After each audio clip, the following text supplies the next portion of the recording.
Нойруулцгаад одоо энэ хотоодн дээр ингэж цанхаж өвдвөл тэгэл аймаар өвднөр болцох шүү дээ. Аюулт. Тэгэл тэр юуны мангар өвдсөн шүү дээ. Их хүртэл өвдсөн шүү дээ.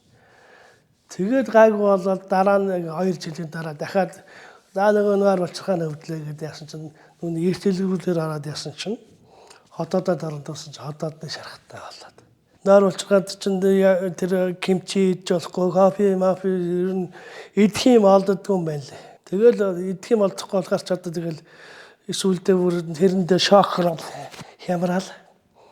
Тэгэл амин чанарыг ууж эхлээл би чинь нойруулцгаад нэг савыг уугаад тэгэл итгэсэн шүү дээ. Дараа нь хотоодны шархыг бас дахиад нэг уугаад 21 хоног уугаад дахиад орондуулаараа гэсэн чинь дахиад орондуулсан чинь таних идэж байгаа юм байна. Имчилгээ чинь зогсож байгаа юм байна гэсэн. Сахар дээр ерөөсөө юу яадгийг.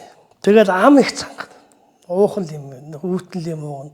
Тэгээ энэ нүд биш та нүдний энэ ухрахаар час гэл зүүгээр хатгах юм шиг тэгж үздэг байхгүй. Тэгээ гар мараа эсэх чинь тэр шарх мүд идэх. Одоо над тийм өөр тийм байхгүй. Даралт ихсдэг байсан, даралт бол доктортой болсон. Одоо бол надад өвчин байхгүй болсон. Одоо миний сахар 4.7.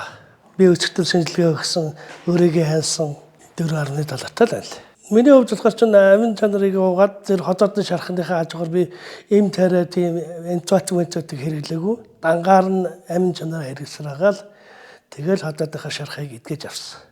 Одоо ингээл юу яадгийг хавар болоод намар болоод ирэхээр чинь хүний бие ядраал, нойр хүрээл нэг унтамхаач болохгүй нэг янз сүлдээ маягтай болчихдээ. Амин чанарыг хэрэглэсэн тохиолдолд болохоор чинь тийм огт байхгүй. Би яагаад гэвэл ээлжийн ажил хийдэг учраас жоох ядрангуй байдаг өглөө нойргоо осонжингөө нойргоо өглөө буугаад яана. Тэгэл эргээл гарах болдог.